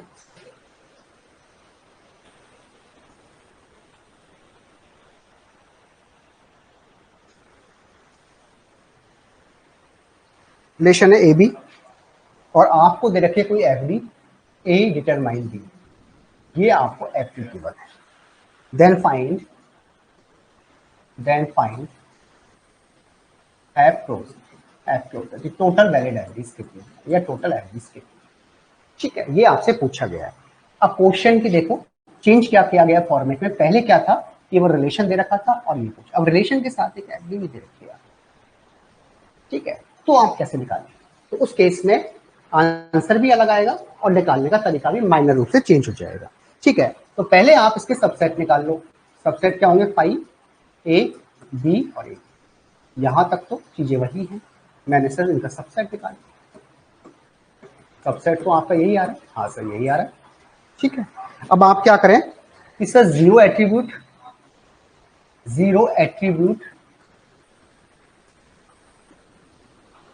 ये पहले सेट ले लें। फाइव का मतलब एम्प्टी, मतलब जीरो एट्रीब्यूट हम मान के चल रहे हैं ना।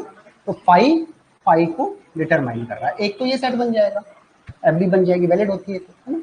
दूसरा क्या है सर, मैंने कहा कि मैं वन वन एट्रीब्यूट के सेट ट्राई करता हूँ, वन वन एट्रीब्यूट। तो वन एट्रीब्यूट में क्या है सर, एक तो ए है और एक बी है। तो मैं क्या करूंगा सर, पहले तो मैं ए का क्लोजर लूंगा। अभी तक हम क्लोजर नहीं ले रहे थे, अब हम क्लोजर लेंगे। क्लोजर किसकी हेल्प से, इस एफडी की। तो अब हम टोटल एफडी किसकी हेल्प से निकाल रहे हैं, इस गिवन एफडी की हेल्प से निकाल रहे हैं। ये डिफरेंस आ रहा है। तो ए का क्लोजर लेंगे तो क्या आएगा सर, ए के क्लोजर में आएगा ए और क्या आ जाएगा सर, बी। ठीक है, तो ये निकाल ली हमने, ये निकाल ली है। अब आ जाइए बी का क्लोजर। बी का क्लोजर निकालेंगे तो क्या आएगा सर, हमारे पास बी ही आएगा। हाँ सर यही आएगा बी। ठीक है, अब हमारे पास ये है फाइव। ठीक है, तो फाइव में तो एक ही आपके पास एफडी बन रही। जब हमारे पास दो एट्रीब्यूट हों, ठीक है, अब मान लीजिए देखो ए का क्लोजर लिया है इससे, तो हमारे पास कितने एट्रीब्यूट आ रहे हैं, दो एट्रीब्यूट। दो एट्रीब्यूट से कौन कौन सी एफडी बन सकती है सर, आपके पास एक तो बन सकती है कि सर ए डिटरमाइन फाइव हो। ठीक है, दूसरा है ए को ड्राइव करें। भाई इसके सबसेट क्या बनेंगे, फाइव ए बी और ए बी, तो वो इसकी आपकी बन जाएंगी, आपकी ए बी को ड्राइव करें और एक ए बी को ड्राइव करें। ठीक है,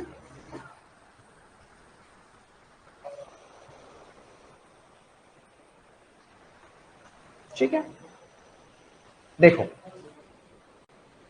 बी से कितनी बनेंगे एक बार देखो, है ना, घबराओ मत। बी से कितनी बन जाएंगी आपकी, बी है वो बी फाइव को डिटरमाइन कर सकता है और बी बी को डिटरमाइन कर सकता है। अब ये हमने कैसे निकाला है सर, इसका एक फॉर्मूला है सर कि जो भी है ना एट्रीब्यूट है वो कितने को ड्राइव करेंगे। ये फॉर्मूला होता है 2 की पावर n। n है नंबर ऑफ एट्रीब्यूट्स, n क्या है आपका, number of attributes, number of attributes किसके लिए, इसके लिए है ना, गिवन के लिए है, n नंबर ऑफ एट्रीब्यूट। यहाँ क्या था सर, यहाँ तो 5 था इसलिए कोई एट्रीब्यूट थे ही नहीं, इसमें जीरो एट्रीब्यूट माना है, ये एट्रीब्यूट नहीं था। इसमें कितने हैं सर, दो एट्रीब्यूट हैं, तो मैंने फॉर्मूला लगाया 2 की पावर 2, मतलब 4 एफडीज बनेंगी इसमें। टोटल एफडीज कितनी बनेंगी इसमें, 4 बनेंगी। तो टोटल एफडीज कितनी बनेंगी आपकी, टोटल एफडीज या वैलिड एफडी एक ही बात है ना, 2 की पावर n। तो एट्रीब्यूट कितने हैं इसके अंदर, दो, तो दो के बाद 4 बनेंगी। 4 कौन कौन सी बनेंगी कि सर ए है वो 5 को ड्राइव करे, ए है वो ए को ड्राइव करे, ए बी को ड्राइव करे, ए बी को ड्राइव करे, 4 बनेंगी। इसमें कितने एट्रीब्यूट निकल के आ रहे हैं, 1। तो कितना हो गया आपका 1, 2 की पावर 2। तो दो एफडी बन जाएगी, एक ये बनेगी एक ये। ठीक है, रिवर्स नहीं बनेगी अब आपकी, है ना, कि आप ये रिवर्स कर दो ए बी करके इसे, नहीं, अब केवल हम इतना बता रहे हैं 2 की पावर n से कि इतना ही एफडी बन सकती है। तो आप ए से फाइव कर सकते हो, ए से ए कर सकते हो, ए से बी कर सकते हो, ए से ए बी कर सकते हो। यहाँ बी से फाइव कर सकते हो, बी से आप बी बना सकते हो। ठीक है, इसमें तो वैसे भी दो ही बनेंगे आपकी, है ना। फाइव से बी करोगे तो ये तो वैसे गलत हो जाएगा, या फाइव से ए करोगे तो ये है, उल्टा कर दो सीधा कर दो एक ही बात है। ठीक है, लेकिन यहाँ बी से ए आप नहीं कर सकते, तो बी ए को ड्राइव नहीं कर रहा, बी का अलग केस हो जाता है ना। इसलिए हम पहले ये देख लो इसके अंदर कि 2 की पावर n से कितनी एफडी निकलेंगी, वो हमारा फॉर्मूला निकाल रहे। ये किसके लिए अप्लाई किया, इस वाले के लिए, जब गिवन एफडी हमारे पास है तो। ठीक है, अब आ जाइए दो दो एट्रीब्यूट का सेट। दो दो एट्रीब्यूट वाला कितने हैं सर हमारे पास, दो दो एट्रीब्यूट का केवल एक ही सेट बन रहा है, ए बी। तो ए बी का पहले क्लोजर निकाल लो। ए बी का क्लोजर किससे निकल रहा है सर, ए निकल रहा है, ठीक है, बी निकल रहा है, और कुछ निकल रहा है कि सर नहीं, ए बी निकल रहा है, यही निकल रहा है। तो मैं कहता हूँ टोटल एफडी कितनी होंगी, कितने एट्रीब्यूट हैं इसमें, दो निकल रहे हैं क्लोजर के बाद, तो 2 की पावर 2 मतलब 4 एफडीज होंगी आप। ठीक है, 4 एफडीज कौन सी होंगी, वही निकल जाएगी आपकी 4 एफडीज। अब निकल रहा है ना ए बी है। ठीक है, पहले एक एक का ले रहे थे वहां पर, है ना, एक एक एट्रीब्यूट्स का था, यहाँ दो एट्रीब्यूट्स का निकालना है। तो दो एट्रीब्यूट से कितना होगा, ए बी ड्राइव 5।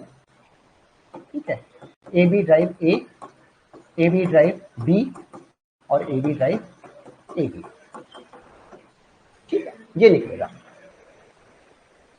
ठीक है, समझो इसको, मैं क्या कह रहा हूँ कि सर आपको क्वेश्चन में गिवन है, ध्यान दो इसको, है ना, रिलेशन दे रखा है और कोई एफडी, पिछली वाले में एफडी नहीं दे रखी थी, यहाँ एफडी दे रखी है, टोटल एफडी पूछी गई है, तो इसके जो सबसेट है वो तो यही बन जाएंगे। अब हम क्या करते हैं कि 0 एट्रीब्यूट से, 1 एट्रीब्यूट से, 2 एट्रीब्यूट से, इसके अंदर 0 एट्रीब्यूट कितने हैं, उससे कितनी एफडी बनेगी, 1 से कितनी बनेगी, 2 से कितनी बनेगी, ये हम चेक कर रहे हैं।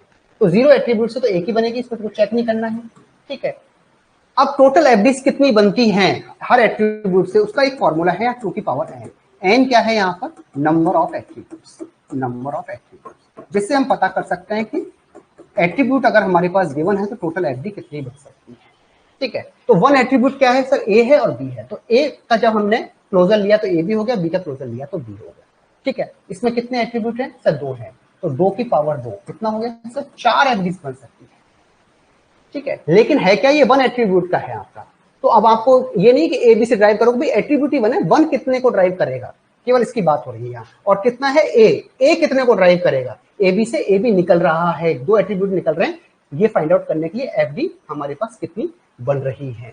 तो ए से 5 ड्राइव होगा, ए से ए ड्राइव हो सकता है, ए से बी ड्राइव हो सकता है, और ए से ए बी ड्राइव हो सकता है। इससे ये कितनी बार ये कैसे ड्राइव होगा, है ना, इनके बीच में क्या रिलेशन बनेगा, कितनी एफडीज बन सकती हैं, ये हमने फाइंड आउट कर लिया। फिर बी है, बी का क्लोजर क्या आया है, इससे बी आ गया है, ठीक है। अब बी से क्या है, क्योंकि एक एट्रीब्यूट है तो एक एट्रीब्यूट लेना है हमें एफडी से, बी से पाई ड्राइव हो जाएगा, बी से बी ड्राइव हो जाएगा आपका, है ना, 2 ड्राइव हो जाएंगे, ठीक है। ए से या तो पाई हो सकता है, या ए से ए हो सकता है, या ए से बी हो सकता है, या ए बी से ए बी हो सकता है। इससे कितना ड्राइव हो सकते हैं, कितनी एफडी ड्राइव होके आ सकती है, ए प्लस से ए बी निकल रहे हैं क्लोजर सेट, ठीक है। तो इसका मतलब ए से पाई हो सकता है, ए से ए हो सकता है, ए से ए बी हो सकता है, ए से ए बी हो सकता है, ठीक है। हमने ये फाइंड आउट किया है, 2 एट्रीब्यूट है, टोटल एफडी कितने हो जाएंगे, इसको 4 हो जाएंगे। अब बी से कितना ड्राइव हो सकता है, बी से, है ना, बी से जब क्लोजर लोगे तो बी हो गया, तो इन दोनों के बीच में कितनी एफडी बन सकती है, बी से 5 बन सकती है, बी से बी बन सकती है, ठीक है, ये हो गया।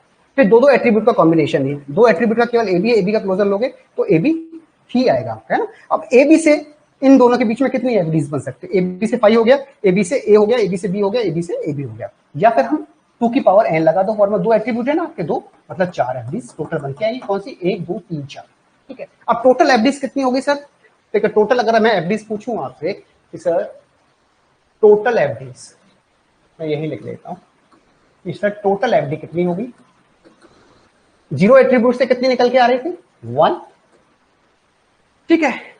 1 एट्रीब्यूट से कितने निकल के आ रही थी, इससे तो 4 आ रही थी, इससे 2 आ रही थी, 4 प्लस 2, ठीक है। और इससे कितने निकल के आ रही थी, 4 निकल के आ रही थी, 4 8 9 10 11, 11 एफडीज है आप, टोटल एफडीज, वैलिड एफडीज, ठीक है, 11, ठीक है, ये आपका आंसर। पहले कितने निकल गया, सेम क्वेश्चन मैंने लिया था, एफडी नहीं लिया था मैंने, एबी का जो एग्जांपल लिया था पिछली बार, ये एबी का, तो कितनी निकल के आ रही थी, 13 निकल के आ रही थी। जब हमारे पास कोई भी गिवन है तो अब कितनी निकल के आ रही है, 11 निकल के आ रही है, तो आंसर्स में अलग आ जाता है, आंसर डिफर हो जाता है, ठीक है। ये ध्यान रखिएगा केस नंबर 2 के अंदर। बात समझ में आई, कैसे निकाला है या कैसे नहीं निकाला है तो बता दीजिए।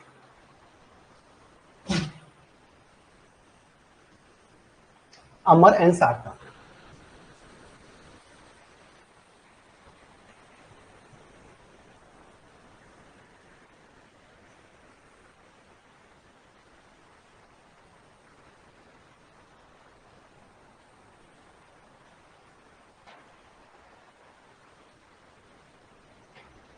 हाँ जी बच्चों, क्लियर है क्या, अमर एंड सार्थक,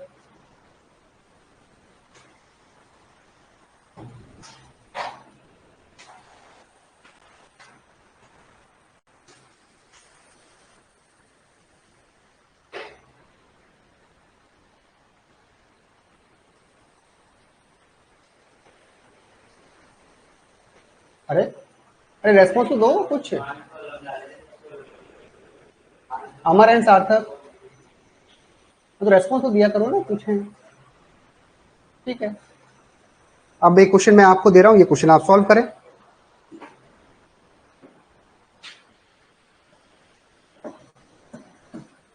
ये क्वेश्चन है, आपको दे रखा है sir ABC relation A B C, और फंक्शनल डिपेंडेंसी दे रखी है ए डिटरमाइन बी और B determine C, B determine C, ये फंक्शनल डिपेंडेंसी गिवन है क्वेश्चंस के अंदर। Then find F closure. F closure मतलब टोटल एफडीज कितनी है वैलिड एफडीज, ये आपसे पूछा है। ठीक है, निकालें। इसके सबसेट क्या हो जाएंगे सर? 5 हो जाएगा, एक ए हो जाएगा, एक बी हो जाएगा, एक सी हो जाएगा। एक ए बी है, एक बी सी है और एक ए सी है, और एक है आपका ए बी और सी। ये क्या है आपके सर? सबसेट है। ठीक है, अब आप क्या निकालिए सर? पहले जीरो एट्रीब्यूट लेके निकाल लीजिए। जीरो एट्रीब्यूट्स, इस जीरो एट्रीब्यूट से कितनी डिपेंडेंसी आएंगी? फिर वन एट्रीब्यूट निकाल लीजिए। वन एट्रीब्यूट्स, जीरो एट्रीब्यूट से ये निकलेगा, वन से ए बी सी निकलेंगे आपके, है ना। फिर दो दो एट्रीब्यूट का कॉम्बिनेशन लेके देखते हैं। दो एट्रीब्यूट से दो कितनी एफडीज निकलेंगी, और फिर है तीन एट्रीब्यूट से कितनी एफडीज। फॉर्मूले से आप 2 मिनट में निकाल सकते हो, है ना। ये देखिए, निकालिए, आंसर निकालिए, टोटल बताएं आप।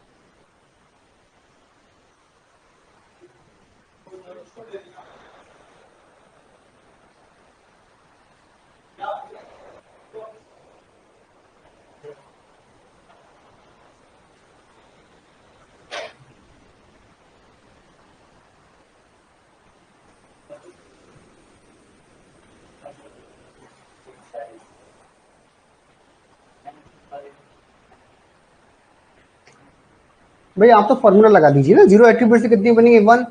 वन एट्रीब्यूट कितना है? ए है, बी है, सी है, तो 2 की पावर 1 हो जाएगा ना। ए से भी आपका 2 एफडी बन जाएंगे, बी से 2 एफडी बन जाएंगे, सी से 2 एफडी बन जाएंगे। फिर क्या है? ए बी बी सी और ए सी, तो 2 की पावर 2, चार चार एफडी ए बी से बन जाएंगे, बी सी से बन जाएंगे, ए सी से बन जाएंगे। फिर क्या है? 2 की पावर 3, 2 4 8, ए बी सी से 8 बन जाएंगी आपकी। तो टोटल कितनी आ गई, इनको ऐड कर दीजिए। टोटल एफडी तो आपके पास निकल के आ जाएंगी। कौन सी बनेंगी वो अलग ही बातें हैं, पहले आप ये निकालो कि टोटल एफडी कितनी बन के आ रही है। हमारे आंसर तक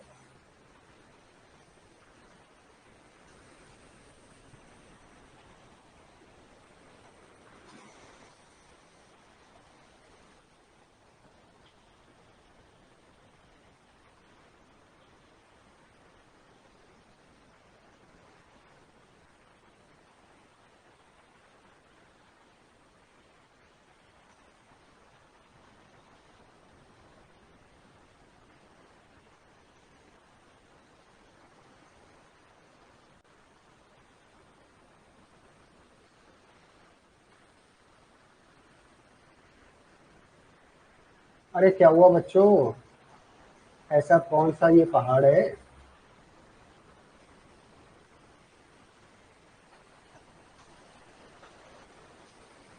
नहीं निकला है तो मैं बताता हूँ, आप बता दो तो निकला है नहीं निकला है आप लोगों का।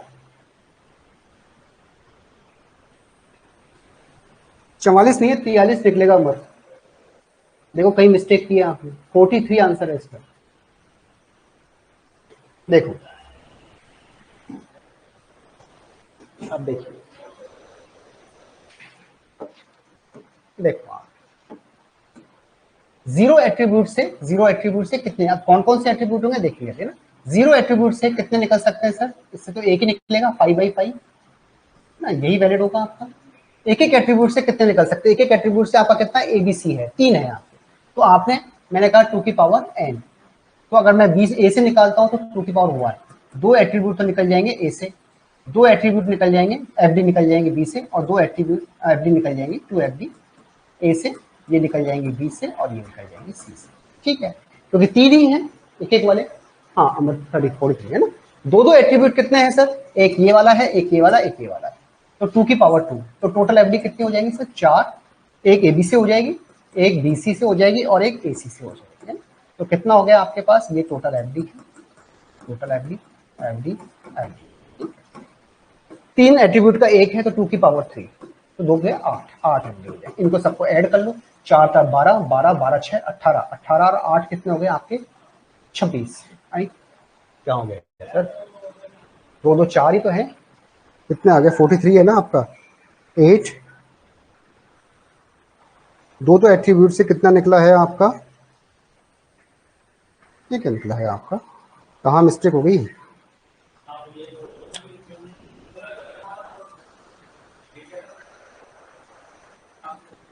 एक तो ये हो गया है 2 की पावर 1 से कितना हो गया आपका 2 की पावर 1, ये क्या निकाल दिया,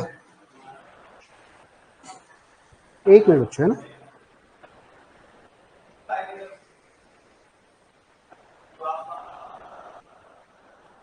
तो इसका मतलब तो अपना शॉर्टकट फॉर्मूला गलत हो गया क्या ये वाला, नहीं।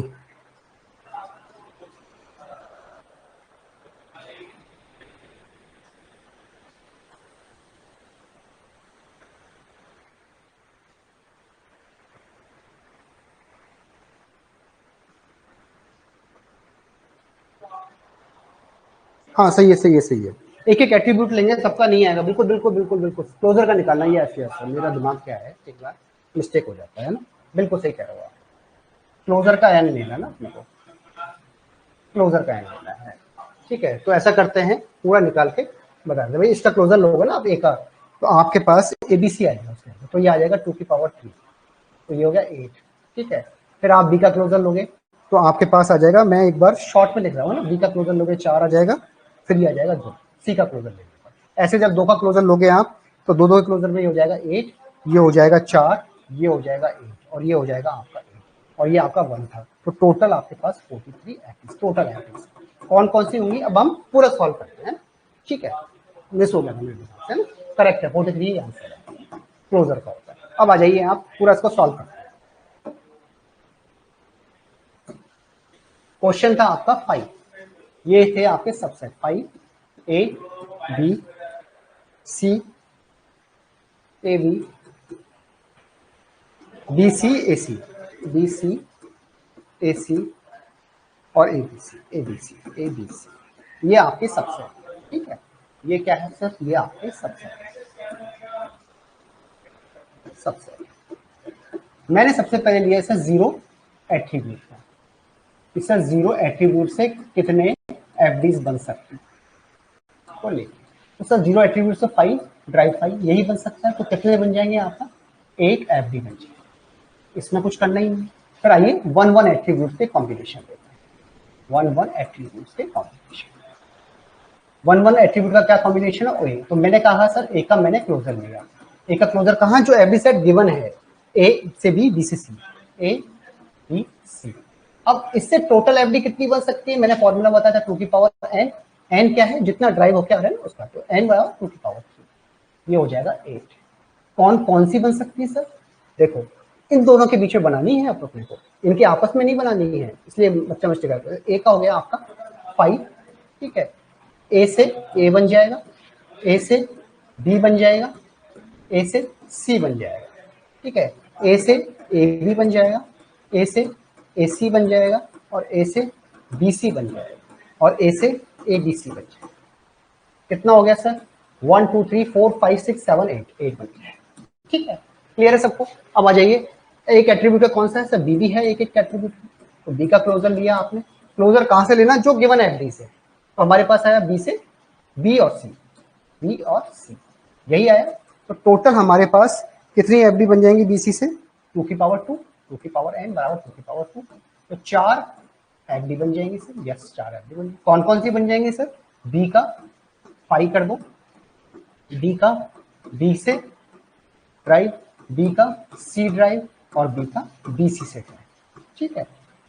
एफडी इनके बीच में देखनी है, ये कितना इसको ड्राइव कर सकता है, कितना डिटरमाइन, बी से 5 हो सकता है, बी से बी हो सकता है, बी से सी और बी से बीसी हो सकता है।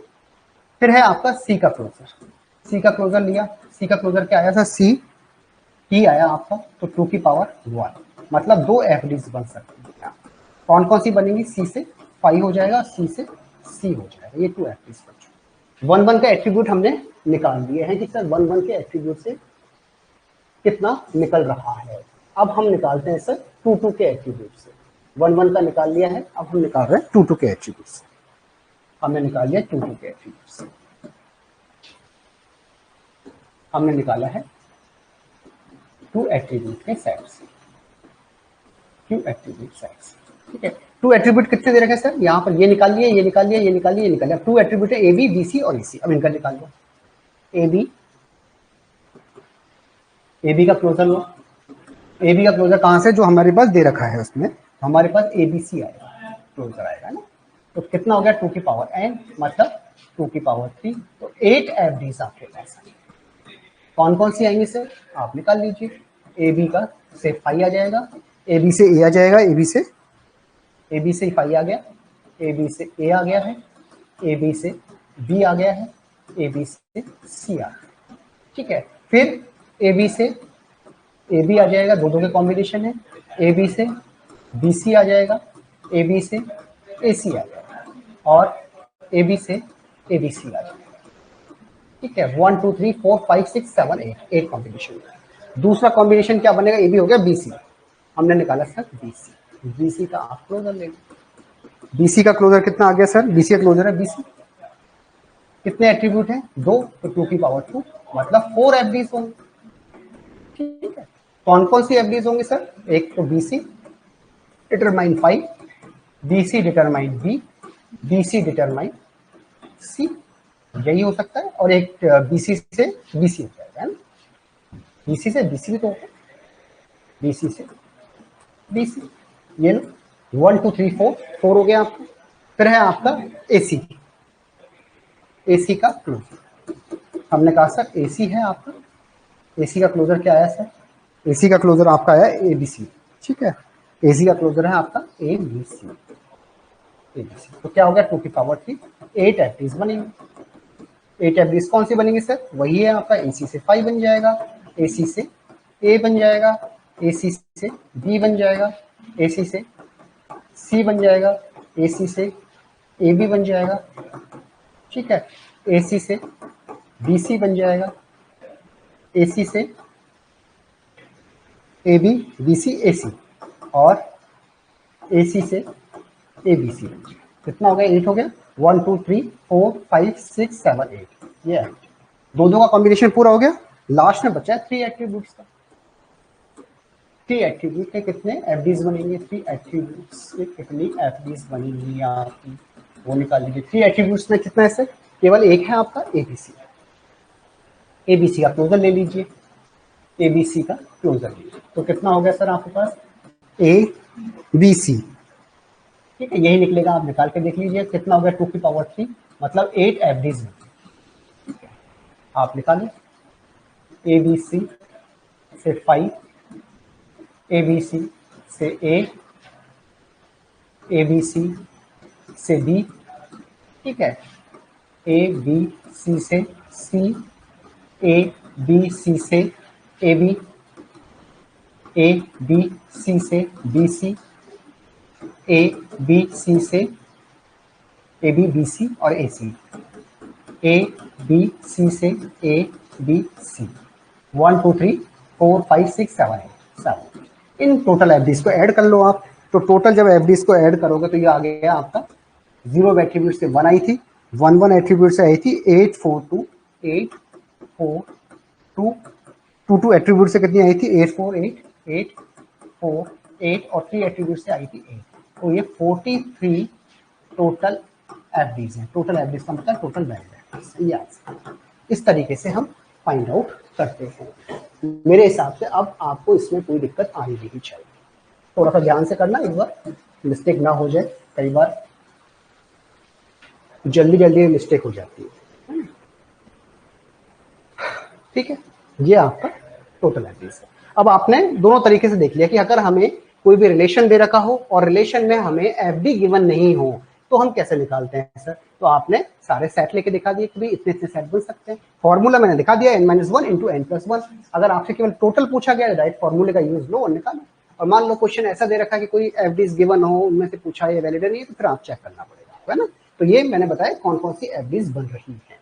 एक केस नंबर 2 है कि आपको रिलेशन दे रखा है, कोई एफडी दे रखी है और आपसे पूछा गया टोटल एफडीज कितनी बनेगी। तो अब एफडी बनाओगे उस रिलेशन के आधार पे बनाओगे और आंसर में डिफर आएगा अगर एफडी नहीं दे रखी है तो, है ना। कैसे तो इसके भी सबसेट हो गए। अब हम कैसे करते हैं सर, 0 एट्रीब्यूट, 1 एट्रीब्यूट, 2 एट्रीब्यूट के आपके सेट है। तो 0 एट्रीब्यूट से कितनी बन सकती है पहले, 0/5/5। 1 एट्रीब्यूट कितना है, AB। तो इनका क्लोजर ले लो पहले।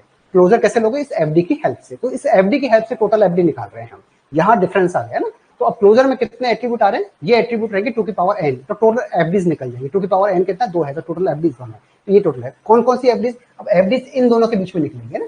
A 5 को डिटरमाइन करेगा, A को करेगा, A B को करेगा, A B को करेगा, ऐसे ये करेगा। इसी तरीके से हम 2 एट्रीब्यूट का निकाल लेंगे, ठीक है। फिर मैंने 3 एट्रीब्यूट का ले रखा, 2 FD। अब 2 FD दे सकते हैं, 3 FD दे सकते हैं, 4 FD दे सकते हैं, उससे कोई मतलब नहीं है ना। कितनी भी FD हमको गिवन हो सकती है और कितने भी एट्रीब्यूट हमको गिवन हो सकते हैं। पहले इसका सबसेट बनाओ कि 0 एट्रीब्यूट से FD निकालो, 1 से, 2 से, 3 से निकाल लो आप। टोटल FDs आपके निकल जाएंगे और आपसे पूछे कि कौन कौन सी है, तो वो भी आप फाइंड आउट कर सकते हैं, ठीक है। इस तरीके से हम इन सारे क्वेश्चंस को सॉल्व करते हैं, ठीक है। अब मुझे बताइए कि इसमें किसी तरह की कोई भी प्रॉब्लम आपको आ रही है, कोई डाउट है, कोई प्रॉब्लम है तो मुझे बता दीजिए।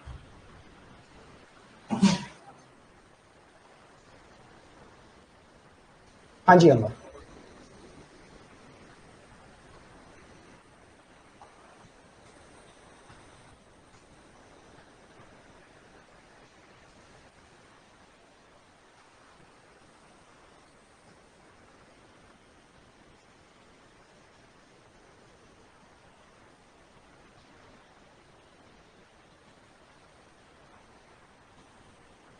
क्लियर है बच्चों,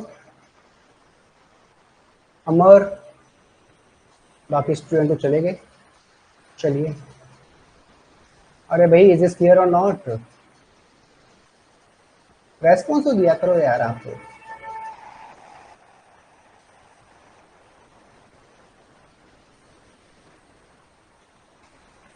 ठीक है, आज के लिए इतना ही है। अब कल से हम स्टार्ट करेंगे नॉर्मलाइजेशन, ठीक है। नॉर्मलाइजेशन से पहले की सारी चीज़ें हमारी कंप्लीट हो चुकी है, फिनिश हो चुकी है, ठीक है। नॉर्मलाइजेशन टाइप क्या रहेंगे, नॉर्मलाइजेशन 1 2 3 4, ठीक है, BCNR वगैरह जो भी है आपको।